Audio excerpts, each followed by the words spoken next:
आप देख रहे हैं इंडिया की सोच और मैं हूं आपके साथ सुनीता गौतम। इस वक्त हम मौजूद हैं विधानसभा सेवता में।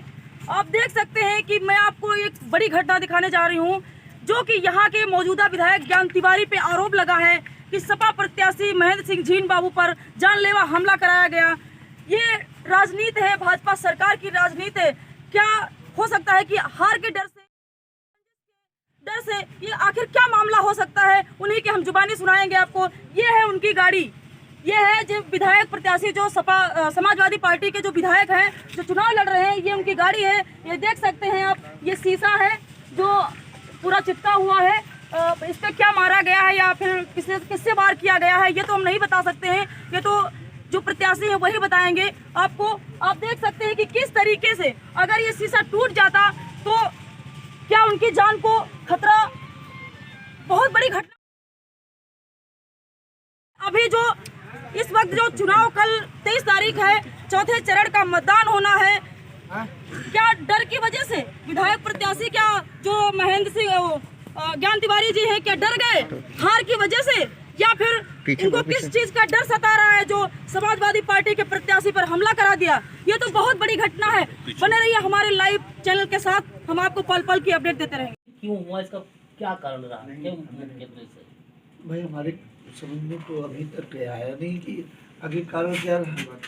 एक ही कारण हो सकता है कि जो हमला हुआ है वो जब स्वामी प्रसाद मौर्य जी का 20 तारीख को रामपुर मथुरा में सभा थी और परमिशन लेके हमने वो सभा कराई थी, उसमें जो भीड़ इकट्ठा हुई, उस भीड़ को देखकर ये बौखला गए। इनको लगा कि हमारी जमीन खिसक गई है, हमारे पास कोई बचा नहीं। कल बीती रात को हम अपने दामाद, हमारे बड़े भाई बाबूजी कहते हैं, शिमला में रहते हैं, तो उनकी बिटिया रमुआपुर में ब्याही हुई है।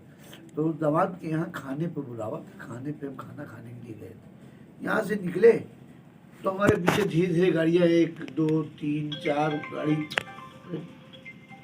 लगती चली गई और हल्का सा हुआ, लेकिन उन्होंने कहा चुनाव है, गाड़ी वहाँ पहुँचे। जब खाने की तैयारी हो गई थी, खाना खाने ही जा रहे थे, तब तक एक लड़का आया बाहर से, उनके यहाँ का नौकर, और कहा कि मतलब बाहर 10-12 गाड़ी खड़ी है। वो जो हमारा दामाद है वो और उनके भाई बाहर गए, उन लोगों से पूछा कि भाई आप लोग यहाँ खड़े हो, आपसे मिलने आए हो या गांव में किसी से मिलने आए हो, तो बताओ। तो नहीं ऐसी कोई बात नहीं है, इंतजार कर रहे हैं किसी का। तो तो फिर आइए, घर में बैठिए, आके चाय पीजिए। कि नहीं, घर में नहीं बैठना, तो यहाँ बैंक है सामने, और कोई बात हो जाए, घटना हो जाए तो फिर हम भी घर हमारा सामने है, तो कोई हमारे ऊपर भी आरोप हो सकता है। तो लोगों को गाड़ियाँ खिसक गई, सब चली गई, लेकिन एक गाड़ी रुकी रही, एक गाड़ी रुकी रहेगी। और उसके बाद हमको बताया कि, तो हमने कहा इसका मतलब है कि कुछ न कुछ साजिश हमारे लिए की जा रही है, शक हुआ। तब हमने अपने बेटे को फोन लगाया। कोई भी अपनी जान तो देना नहीं चाहेगा कि जान बचाने के लिए। अच्छा, पूर्व में मांडी जी का जो व्यवहार रह चुका है, चंद्र कुमार मिश्रा ऐसे मजबूत व्यक्ति को, उन्हीं के पार्टी के थे, जब उनको पर्चा दाखिल नहीं करने दिया गया, प्रेम मौर्य जैसे सज्जन व्यक्ति को पर्चा नहीं दाखिल करने दिया प्रमुखी का, और वो जबरदस्ती चुनाव प्रमुखी का जीत ले गए, तो शायद वो उसी तर्ज पे विधायकी का भी चुनाव जीतना चाहते होंगे।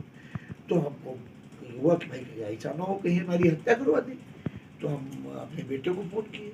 अब जब बेटे को खबर लगेगी कि पापा की जान खतरे में है, तो भी 8-10 गाड़ी लेके यहाँ से निकल लिए, जो मिल गए उनको लेके गया।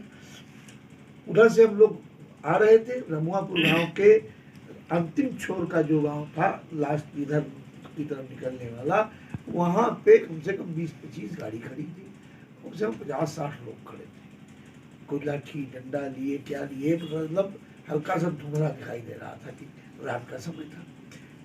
फिर हमारे गाड़ी पे वार किया गया, तो वार किया गया तो उससे हमारे फॉर्च्यूनर के शीशे टूटे नहीं, लेकिन उस पर क्रैक हो गए। और फिर हमारा शीशा खुला था, तो हमको मतलब मारा था मुक्के से, लाठी से, हर तरीके से। कौन क्या चीज़ थी रात में दिखाई नहीं दे रहा था। हमारे एक कोई चीज़ आई हमारे सामने, तो हमने हाथ ऐसे कर दिया। जब ऐसे कर दिया तो ये हमारा हाथ है, ये गदेली, ये देखिए ये घाव है, लंबा लंबा, लगता नहीं हमको कि ये चाकू का होगा या किसी नुकीली का होगा। ये है ये यहाँ पे चोट है, ये हल्की चोट है। और जो ये मारा पसलियों में, ये हूर हूर के मारा, मतलब हमको बिल्कुल ये विश्वास हो गया कि हम अब बचेंगे नहीं। तो ये लोग फिर हमारे जो साथ में बच्चे थे, हमारे लड़के थे, वो लोग कहे पापा आप निकलो यहाँ से, और कहे आप निकलिए। तो हमको किसी ने घेरा बना के गाड़ी में, मतलब गाड़ी बैठे रहे, गाड़ी निकल नहीं पाए, हम लोग निकल आए वहाँ से। फॉर्च्यूनर की चाबी वहीं पे कहीं गिर गई, क्या हुआ, और फॉर्च्यूनर बंद हो गई थी। तो दूसरी गाड़ी से बैठे तो वहाँ से निकल आए, फॉर्च्यूनर वहीं पे रह गई थी। और कुछ लोग हमारे रह गए थे जिनको उन लोगों ने पकड़ लिया, तो जो बचाने गए थे उनको पकड़ लिया, और उनको भी बहुत मारा उन लोगों ने। हम तो चले आए, निकल आए, फिर बाद में घर चले आए अपने यहाँ। यहाँ से सबको सूचना दी, पुलिस को, सबको बात हुई सबसे। और हमारे जो लड़के रह गए थे 7-8, उनको सबको थाने में अभी बिठा रखा है। उस पक्ष के, भारतीय जनता पार्टी के पक्ष के, जबकि जितनी गाड़ियाँ थी सब में भारतीय जनता पार्टी के झंडे लगे हुए थे। और कुछ लोगों को मतलब पहचाना भी लोगों ने। उस आधार पर हमने एक एप्लीकेशन भी दे दी है। कार्रवाई जो करना होगा पुलिस जांच करे, अगर दोषी हो तो हमको जेल भेज दे, हम दोषी हो, अगर आप दोषी नहीं। आपके द्वारा दी गई तहरीर पर पुलिस द्वारा अभी तक क्या कार्रवाई की है? अबे हम तो घर में ही बैठे हैं, घर से निकल नहीं पाए हैं। अब निकल कर जाए भी तो कहीं हमारे ऊपर फिर हमला हो जाए, तो जब हम ही नहीं रहेंगे तो चुनाव लड़कर क्या करेंगे।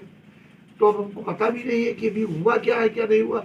इतना जानते हैं कि हमारे लोग बंद हैं, भारतीय जनता पार्टी का कोई भी व्यक्ति अभी थाने में नहीं बंद किया गया है। कोई जब नहीं बंद किया गया है तो एक तरफे कार्रवाई तो हुई, मारा हम ही को गया, हमको चोट लगी। मैं प्रत्याशी हूँ, 4 बार विधायक रह चुका हूँ, और उसके बाद हमारी लोकप्रियता देखकर हमको जान से मारने का प्रयास किया गया कि अगर ये खत्म हो जाएंगे, 6 महीने बाद चुनाव होगा तो हम आसानी से चुनाव जीत ले जाएंगे, चाहे जिसको पटक लेंगे।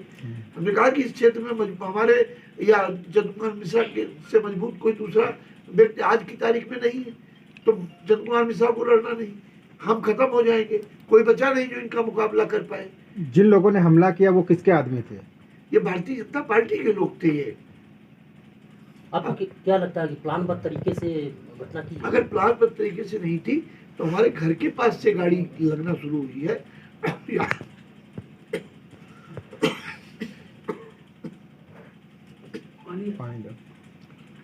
चली गई।